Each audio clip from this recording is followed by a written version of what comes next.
दोस्तों, Delhi railway station पर एक ट्रेन लगी हुई थी और वो पटना के लिए रवाना हो रही थी। उसी बीच एक लड़का स्टेशन पर आता है और वो इधर उधर भटकता है। उसको बैठने की जगह नहीं मिल रही थी। तो कभी वो जनरल में जाता है, तो कभी स्लीपर में जाता है और कभी एसी की तरफ जाता है और उसको जो है कहीं भी जगह नहीं मिलती है। दोस्तों, उस लड़के के जो कपड़े होते हैं वो फटे होते हैं, पुराने होते हैं, क्योंकि वो लड़का जो होता है वो एक मजदूर होता है और वो फटे पुराने कपड़े पहनकर उस दिल्ली रेलवे स्टेशन पे ट्रेन में बैठने के लिए, अपने घर जाने के लिए वो भटक रहा था। और जब उसको जगह नहीं मिलती है तो वो भाग दौड़ में वो एसी वाली बोगी में घुस जाता है। और जब वो अंदर घुसता है तो एक सीट पे एक लड़की सोई होती है और वो जो है अपने पैरों को समेट कर सोई होती है, जिसकी वजह से उसका सीट जो है आधा खाली दिखता है।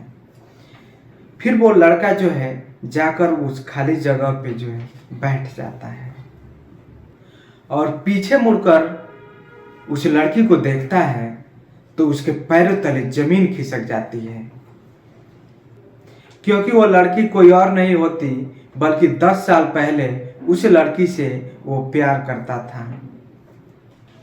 यानी उसी की प्रेमिका होती है। इस समय वो लड़की काफ़ी हाई फाई हो गई थी और वो यूपीएससी की एग्ज़ाम क्लियर करके दिल्ली से आ रही थी और वो कुछ दिनों में आईएएस अफसर बन जाती और किसी राज्य में या किसी ज़िले में इसकी पोस्टिंग हो जाती। तो दोस्तों, जैसे ही उस लड़की की नज़र उस लड़के पे पड़ती है तो उस लड़के का जो सर होता है वो नीचे हो जाता है, क्योंकि 10 साल के बाद वो मिले थे और वो जो लड़की थी वो एक आईएएस ऑफिसर बन चुकी थी और वह लड़का एक मेहनत मजदूर करने वाला बेरोजगार बन चुका था। उसके शरीर पे जो है फटे पुराने कपड़े होते हैं।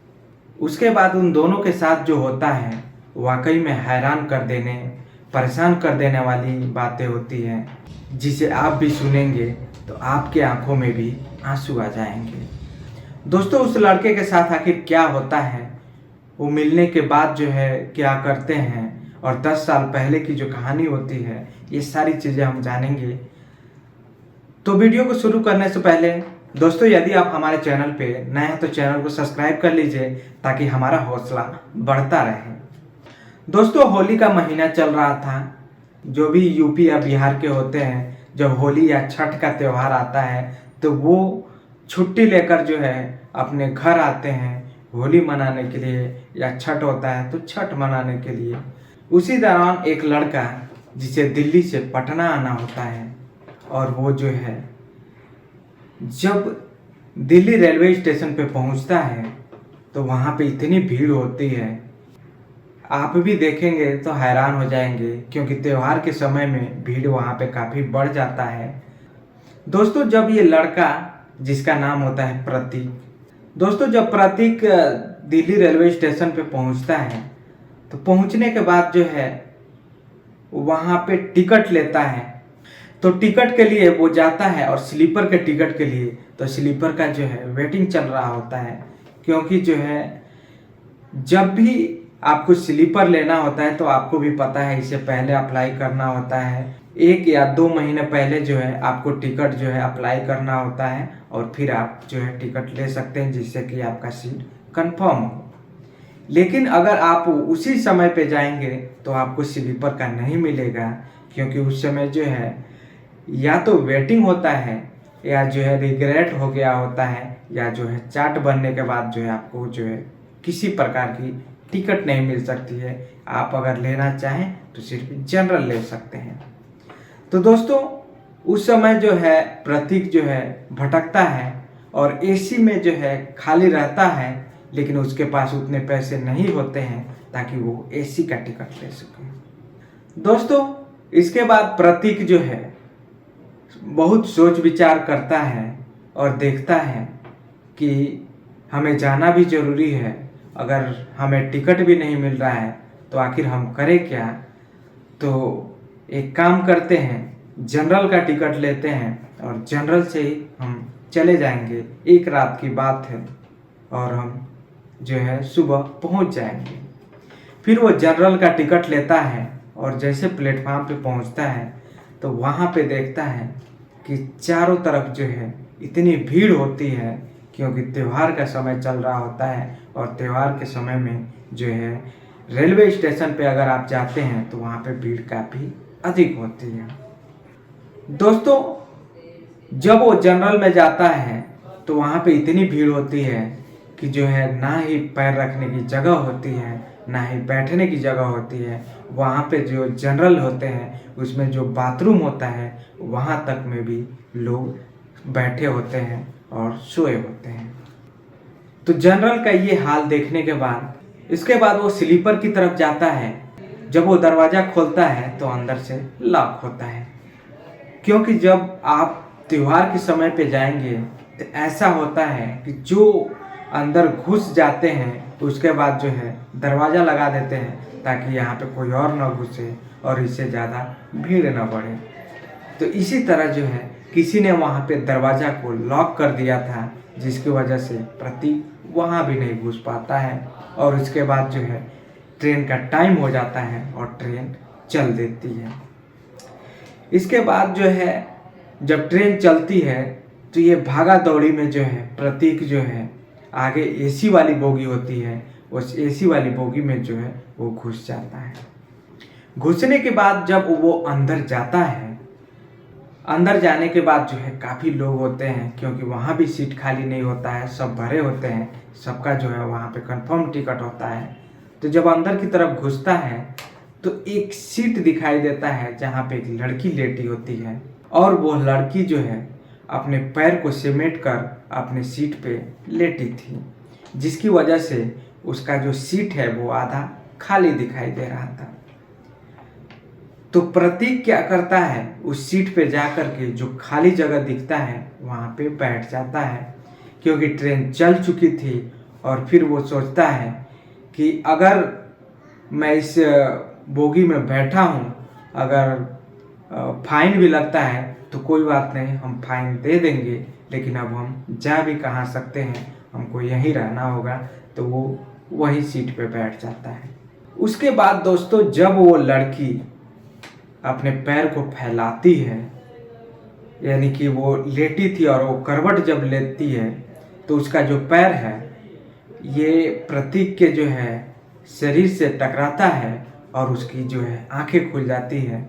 उसके बाद वो लड़की जो है इसको देखती है और वो बोलने ही वाली होती है कि भैया आप यहाँ से चले जाओ, लेकिन जब वो देखती है इसका चेहरा तो उसको पहचान जाती है, क्योंकि वो 10 साल पहले जो है जिससे प्यार करती थी वही लड़का जिसका नाम होता है प्रतीक।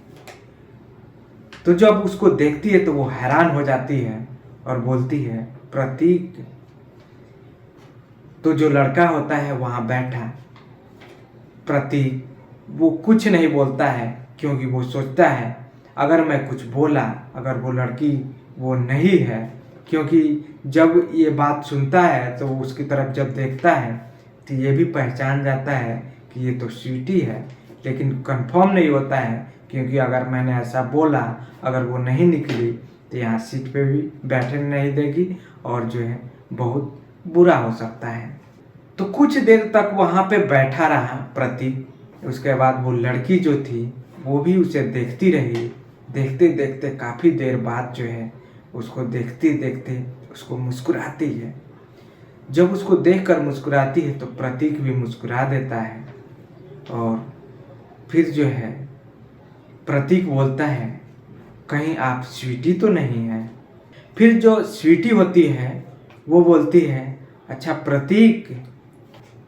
तो फिर उन दोनों में जो है काफ़ी वार्तालाप बढ़ जाती है और वो दोनों बातें करना शुरू कर देते हैं, और बातें करते करते जो है वो पूरी रात जो है सोते नहीं हैं और बातें करते करते जो है उनका समय निकल जाता है। फिर उन्हीं बातों के दौरान जो स्वीटी होती है वो प्रतीक से पूछती है कि तुम क्या करते हो, और प्रतीक पूछता है स्वीटी से कि तुम क्या करती हो। तो फिर वो उसको बताती है कि मैं दिल्ली में एक रूम लेकर रहती हूँ और वहाँ से मैं पढ़ाई की और यूपीएससी की तैयारी कर रही थी, और मेरा यूपीएससी का एग्ज़ाम हुआ और मैं अब एक आईएएस ऑफिसर बन चुकी हूँ। कुछ ही दिनों में मैं किसी न किसी ज़िले में या किसी राज्य में मेरी पोस्टिंग हो जाएगी। और अभी ये होली का महीना चल रहा था, तो मैं अपने घर जा रही हूँ 2-4 दिन के लिए, और फिर मैं चली आऊँगी। तो स्वीटी पूछती है कि तुम क्या करते हो। तो जो प्रतीक होता है वो बोलता है, और मैं तो मेहनत मजदूरी करता हूँ, क्योंकि तुम्हें दिख भी रहा होगा कि मैं फटे पुराने कपड़े जो पहना हूँ, इससे तुमको अंदाज़ा लग भी रहा होगा। तो स्वीटी जो होती है वो बोलती है, क्या बात कर रहे हो, उस समय तो तुम काफ़ी पढ़ने में तेज थे, तुम्हारा बायोलॉजी या जितने भी सब्जेक्ट थे सब में तुम अच्छे नंबर्स लाते थे, काफ़ी तुमको नॉलेज था, लेकिन तुम ऐसे कैसे मेहनत मजदूरी करने वाले बन सकते हो, ये मैं नहीं मान सकती। फिर प्रतीक जो होता है उसको बताता है अपनी कहानी को। फिर जो स्वीटी होती है वो पूछती है कि आखिर ऐसा कैसे हो गया, मैं कुछ समझ नहीं पा रही हूँ, और तुम एक मेहनत मजदूर करने वाले, और देखो मैं भी तुम्हारे साथ पढ़ती थी, तुम्हारे क्लास में पढ़ती थी, कक्षा 10 तक पढ़ी, और मैं एक आईएएस ऑफिसर बनने वाली हूँ। तो इन दोनों को जो बातें होती हैं ऐसे चलती रहती है। इन्हीं बातों के दौरान जो स्वीटी होती है वो पूछती है, तुम्हारी एक चचेरी बहन थी जिसका नाम था मंजू, उसका नंबर है क्या। जो स्वीटी होती है वो मंजू का नंबर मांगती है। तो प्रतीक बोलता है हाँ उसका नंबर है। तो स्वीटी बोलती है क्या तुम मुझे नंबर दे सकते हो। तो जो प्रतीक होता है वो बोलता है क्यों नहीं, ले लो नंबर। उसके बाद प्रतीक स्वीटी को नंबर दे देता है। तो स्वीटी बोलती है रुको मैं उसको कॉल लगाती हूँ।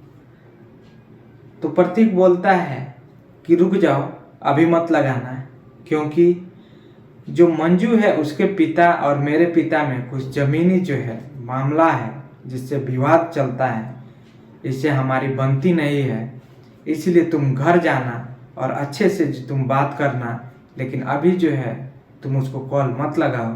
तो स्वीटी बोलती है अच्छा ठीक है, अगर ऐसा बात है तो मैं घर पे जाके उससे बात करूँगी। फिर धीरे धीरे समय निकलता है और वो पहुँच जाते हैं पटना रेलवे स्टेशन। उसके बाद जो स्वीटी होती है वो लेकर जाती है प्रतीक को एक रेस्टोरेंट में, और वहाँ पे उसके कुछ खिलाती है और वो भी खाती है।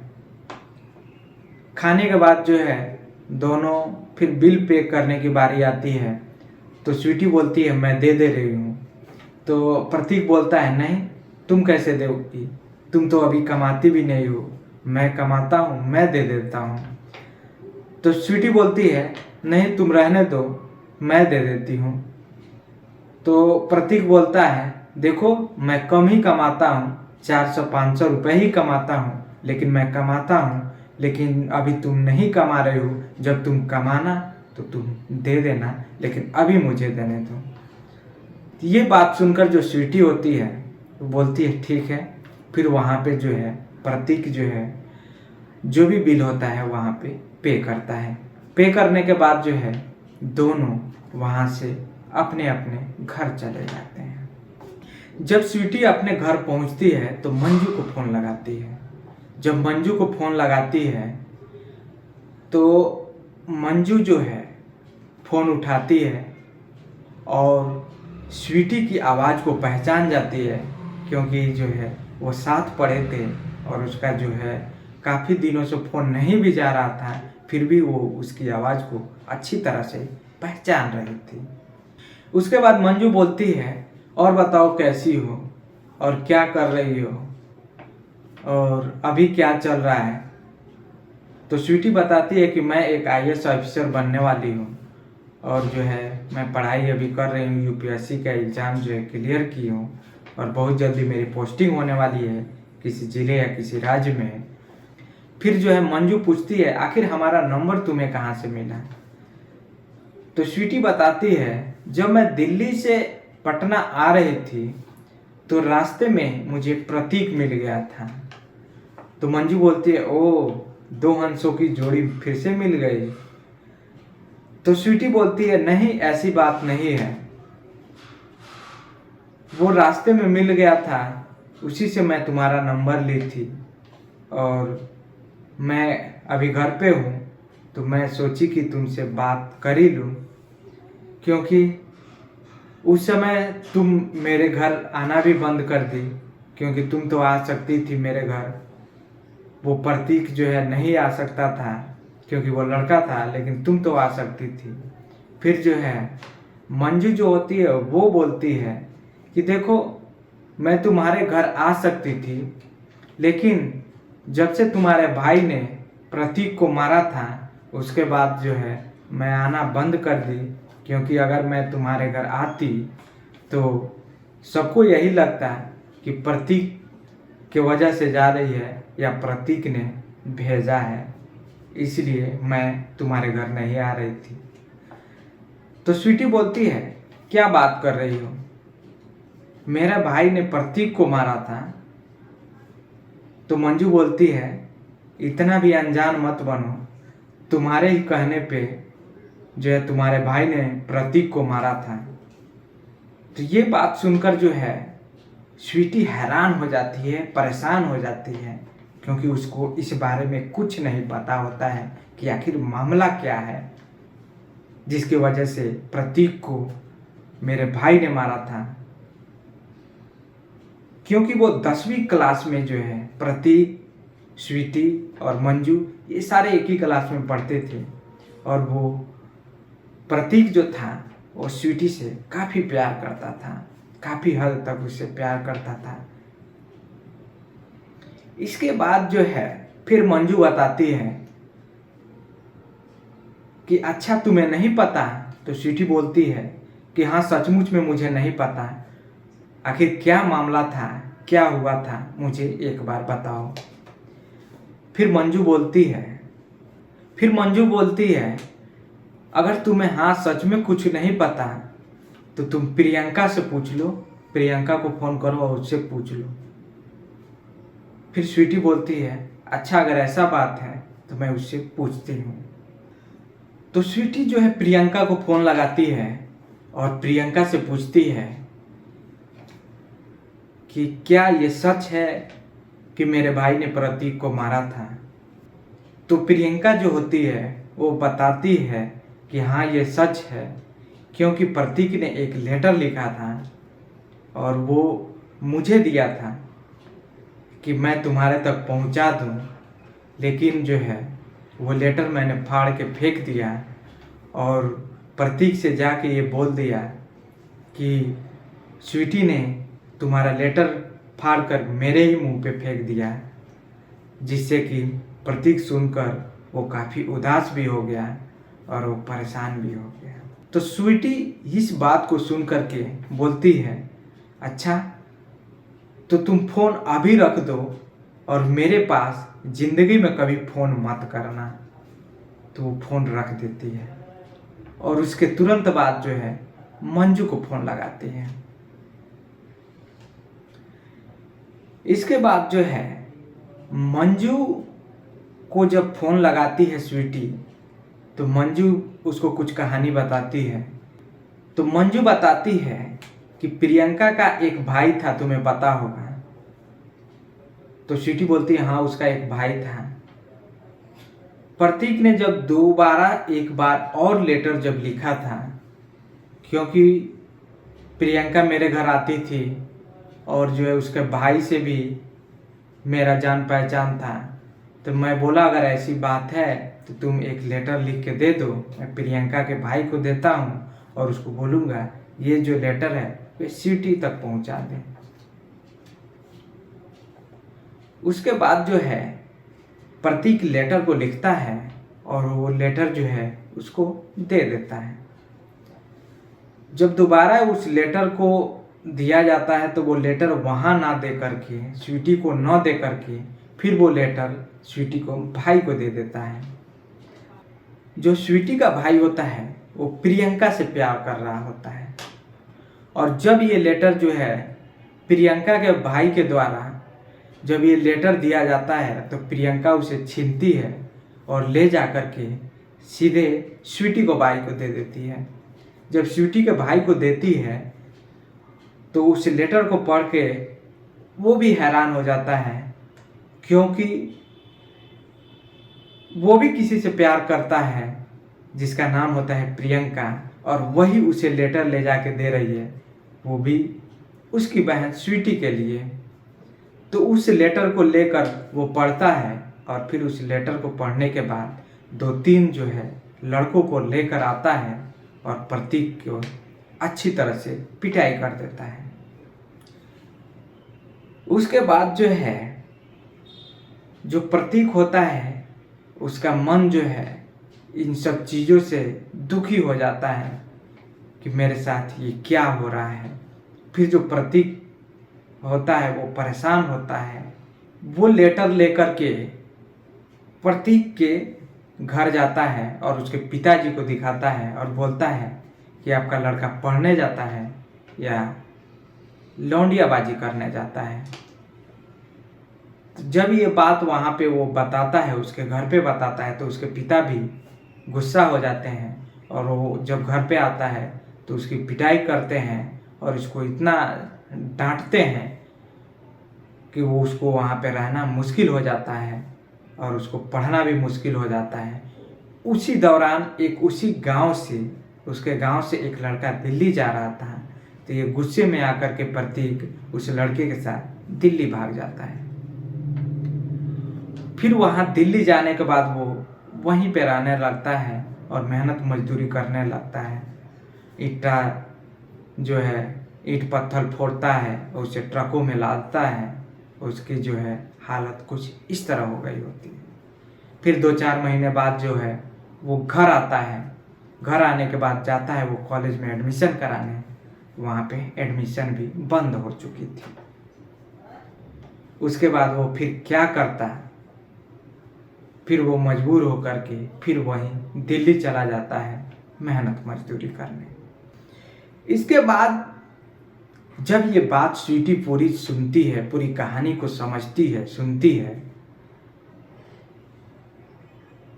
तो मंजू बताती है कि मेरे शादी में जब वो आया था तो कुछ शराब पिया था और उसमें तुम्हें गालियाँ दे रहा था और तुम्हें अच्छा भला बुरा बोल रहा था। उसकी वजह से मैं बर्बाद हो गया, मैं एक मजदूर बन के रह गया, मैं ज़िंदगी में कुछ नहीं कर पाया और वो मेरे साथ ऐसा की।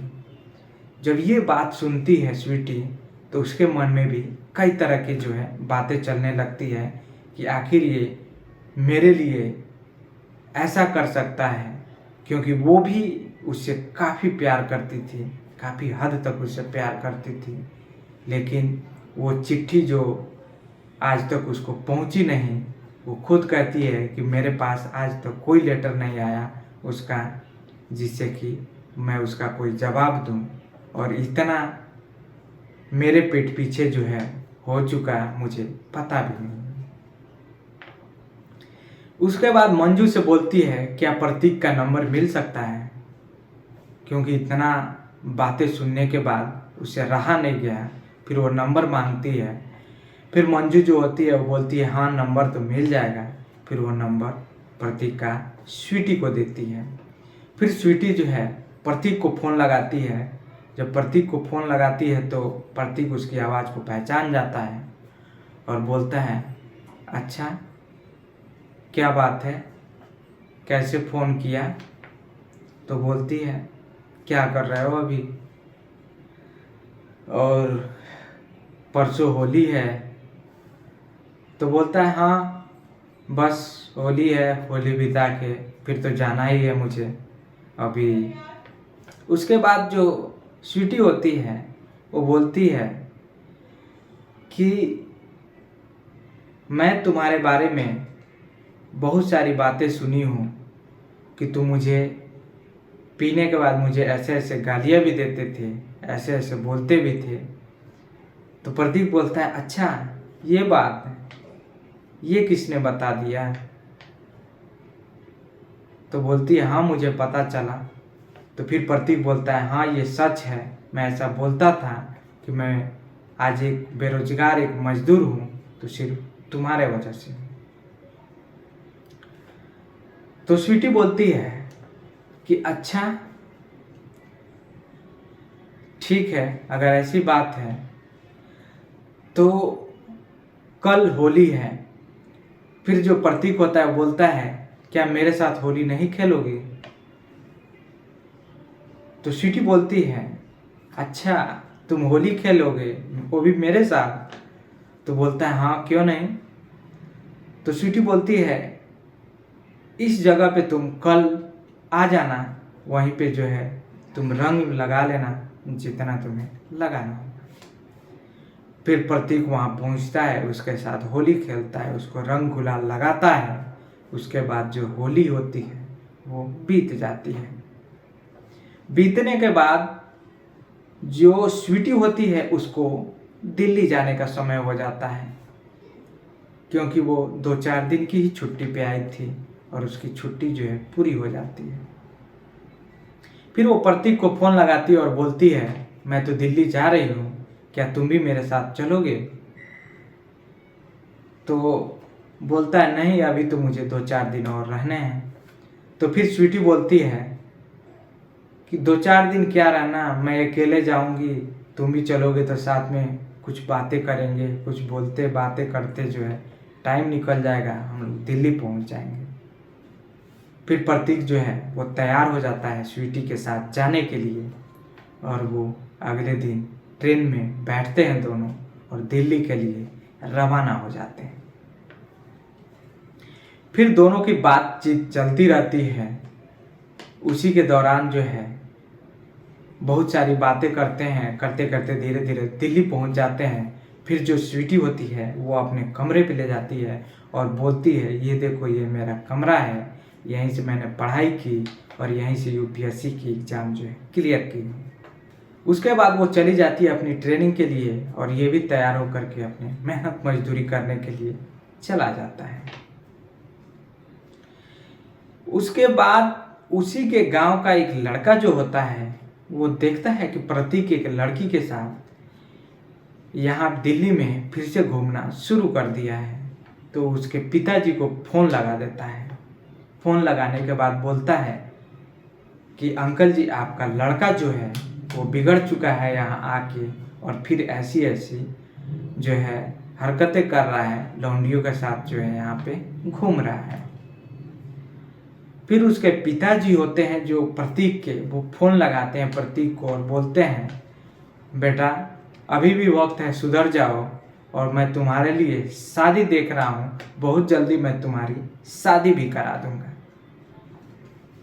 ये बात सुनकर जो प्रतीक होता है उसके मन में जो है बहुत सारी बातें चलने लगती हैं, अब तो मेरी शादी हो जाएगी। फिर ये बात जो है स्वीटी को बताता है कि देखो ऐसी ऐसी बात है और मेरे पिताजी मेरी शादी के लिए लड़की ढूंढ रहे हैं। फिर जो स्वीटी होती है वो बोलती है अच्छा एक बात बताओ, तुम मुझे पसंद करते हो?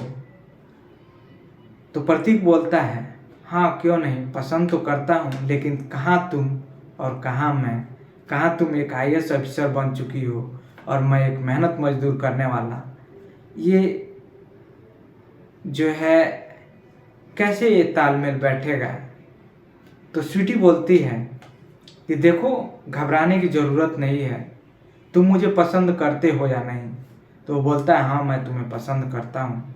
तो स्वीटी बोलती है एक काम करो, तुम अपने घर में किसी एक सदस्य से, अपनी माँ से ही बोल दो कि मैं शादी कर चुका हूँ और हम दोनों जो है मंदिर में शादी कर लेंगे और कोर्ट से पेपर भी बनवा लेंगे। उसके बाद जो है जो प्रतीक होता है वो फ़ोन लगाता है अपने घर, अपने मम्मी से बता देता है कि मैं शादी कर चुका हूँ और मैं जिससे शादी किया हूँ वो एक IAS ऑफिसर है। तो उसकी माँ जो होती है वो भी सुनकर बोलती है अच्छा ठीक है, ऐसी बात है तो फिर जो है ये बात स्वीटी को बताता है कि मैंने अपनी माँ को बता दिया। फिर ये दोनों जाते हैं और मंदिर में शादी कर लेते हैं और कोर्ट से पेपर भी बनवा लेते हैं। इसके बाद उसकी माँ को ये बात पचती नहीं है और धीरे धीरे वो बोलती है कि मेरा जो लड़का है जिससे शादी किया वो एक IAS ऑफिसर है। तो ये बात धीरे धीरे फैलते फैलते स्वीटी के घर तक पहुंच जाती है और इधर स्वीटी का ट्रेनिंग शुरू हो जाता है। तो वहाँ पे एक फॉर्म भरना होता है, वहाँ पे पूछा जाता है कि क्या आप शादीशुदा हैं या नहीं। तो स्वीटी जो है भर देती है हाँ मैं शादीशुदा हूँ, क्योंकि उसके पास प्रूफ भी होता है और वो शादी कर चुकी होती है। उसके बाद वो ट्रेनिंग के लिए चली जाती है और वहीं जहाँ पे उसकी ट्रेनिंग होती है उसी के पास एक रूम लेकर के ये प्रतीक भी रहने लगता है। फिर वो दोनों मिलते जुलते रहते हैं और होटलों में जाते हैं, अपना जो है खाते पीते भी हैं और उनका मिलना चलता रहता है। इधर जब ये बात फैलते फैलते जब उसके स्वीटी के घर पहुंचती है तो स्वीटी के पिता भी जो है स्वीटी को बुलाते हैं और उससे पूछते हैं क्या ये सच बात है। तो स्वीटी बोलती है हाँ सच बात है, मैं उससे प्यार करती हूँ और मैं उससे शादी कर चुकी हूँ और मेरे पास जो है पेपर भी है कोर्ट से। तो जो स्वीटी के पिता होते हैं वो बोलते हैं कि देखो मैंने इतना पढ़ाया लिखाया, अगर इसके बाद अगर मैं इससे कुछ बोलता हूँ या इससे कुछ करता हूँ तो कुछ गलत कदम न उठा ले, इसलिए वो भी इस शादी से हाँ कर देते हैं। फिर इन दोनों की जो है शादी फिर से धूमधाम से हो जाती है और फिर ये दोनों अपनी जीवन अच्छे से बिताने लगते हैं। तो दोस्तों जब वहाँ से ट्रेनिंग पूरा होता है स्वीटी की तो वो एक IAS ऑफिसर बन जाती है। IAS ऑफिसर बनने के बाद एक जिले में उसकी पोस्टिंग हो जाती है और वो प्रतीक के साथ रहने लगती है और अपनी ड्यूटी भी करती है और दोनों जो है अच्छी खासी जिंदगी बिताने लगते हैं। तो ये थी दोस्तों आज की कहानी, आप लोगों को कैसी लगी कमेंट में ज़रूर बताइए और अच्छी लगी तो चैनल को सब्सक्राइब जरूर कीजिए। धन्यवाद, जय हिंद।